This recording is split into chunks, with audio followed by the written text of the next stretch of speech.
Assalomu alaykum, hurmatli kanal a'zolari. Biz endi yana boshlaymiz. Yangi o'quv yiliga boshlayapmiz. Dunyodagi eng arzon notlar boshlaymiz. Dunyo bo'yicha eng arzon notlar. Shunaqa arzon, narxlar ko'p hayron qolasiz. Bular nimaga? Avtoshkola ochadi yoki uyga hisob kitob qo'ysa bo'ladi. Kira ko'rishga, dars qilishga bo'ladi, lekin dunyo qidirmaydi. Yaxshilar ko'p to'p beraman. Birinchi, mana bu Asus. Asus yili eskiroq, to'g'ri, lekin zaryad ishlaydi. Hozir yaxshi, narxi 400 ming so'm. Ya'ni 30 dollar. Zaryadchiga o'zi narxi o'zimda o'tiradi. 30 dollarga Asus iPadkasi 4 GB, 512 xotirasi bor. Dars qilishga kerak ko'rishga bo'ladi bemalol. O'zim uchun. Keyingisi bu Asus holat ideal, chakki. Masalan, odam ko'rib bu deb qo'ymaydi buni, holat yangi o'xshaydi bemalol. Kamkasi bor. 4 ga iPadkasi bor. 1 terabayt xotirasi ham bor. Ekran matli. Narxi 1 million. Yana kelishib beramiz. Yangi holatda. IT uchun mana bu IT game bor. Chester bu o'z zo'r notebook. Mana kecha mana bu joyda sal tushib ketgan, qochoq qoldi. 1000 metr ko'pis bor. Core 5, iPadkasi 16, 2 GB SSD bor. Qo'shimcha 2 GB grafik kartasi ham bor. O'yinga ham chiqadi bemalol. Dell. Bu Dell Vostro deyiladi. Ekran IPS, tiniq, tagi pachetka bo'lmasdan hamma komfortlar bor. Narxi 150 dollar. Bunaqa bozorda yozadi hech kimda yo'q. 150 dollarga Dell Vostro i5 11 H prosessor toza. Keyingisi bu undan arzon. Bu ITChdagi kompressoriga yaxshi. Ekran IPS, yengil, pashti yangi holatda, ideal. Narxi 100 dollar. 100 dollarga bozor ishlash bo'lmaydi. iPadkasi 16, 512 MB SSD bor. Oddiy masalan, shu agar pametini yechsangiz ham o'zi pul kelib chiqadi-da. Mana pametini yechsangiz ham mana hozir tiniq. O'zi masalan ekran o'zi ham o'zi bo'lmas. 100 dollarga nima bermaysiz shunday.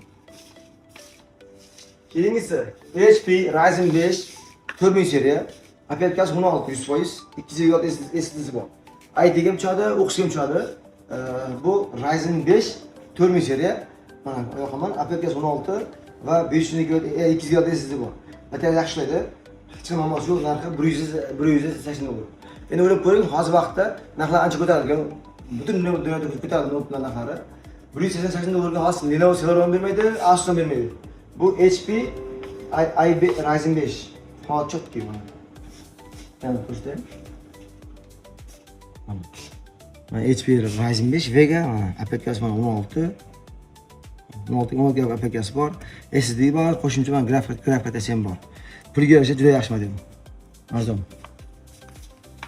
Keyingi Surface Core 5 boya yangi Surface kelgan. Ideal holatda. Surface Core 5 10 bor. iPadkasi 8 GB iPadkasi bor. 2 GB SSD bor. Ham planshet, ham notebook bor bemalol. O'qishga ko'tarish ham bo'ladi.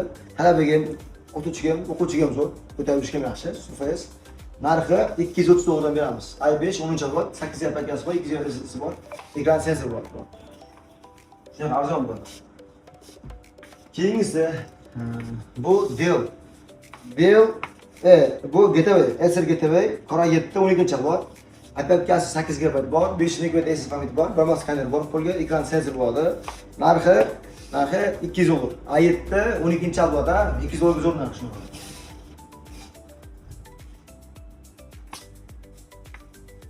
Keyingisi bu Acer Gateway Ryzen 3 yangi narsa. iPadkasi 8, 180 GB SSD ham bor, lekin narxi yo'q. Narxi 170 dollardan yangi Acer Gateway. Mana bormi shunaqa? Menimcha bozor bo'lmasa kerak. Mana sog'lom chiqib qarang. Sog'lom yangi notebook ishlab turibdi. Narxi 170 dollardan mana shunaqa. Keyingisi Dell Core 5 11 bor.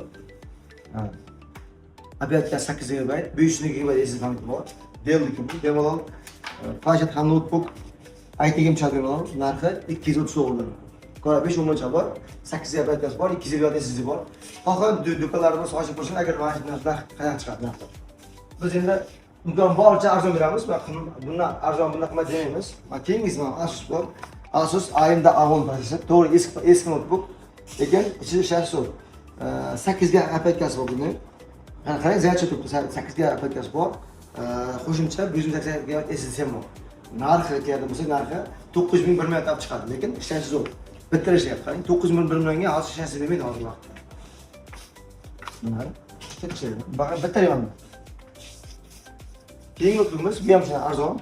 Bu Core i5 5-avlod Asus. Bu ham 8 GB apparatchasi bor. 256 ga SSD'si bor. Qo'shimcha raketasi ham bor. Narxi bu narxi bu ham 8 ming chiqadi shunaqa. Arzon. Eng arzon mana bu HP Elitebook X2 modeli. Pametda 16 apparatchasi bor. 500 GB SSD taxtasi ham bor. Narxiga bo'lsa narxi 200 dollar beramiz. Zo'r narx. Ham sensor, ham notebook, ham planshet.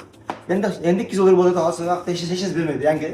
Hozir vaqt bo'lsa eng arzon notebooklar narxlari, hozir vaqtda mana shu bugungi kunlarda 300 dollardan boshlanadi eng arzon notebooklar narxi yangisi. Bular i5, ular Celeron deb mana, oddiy deb shunaqa.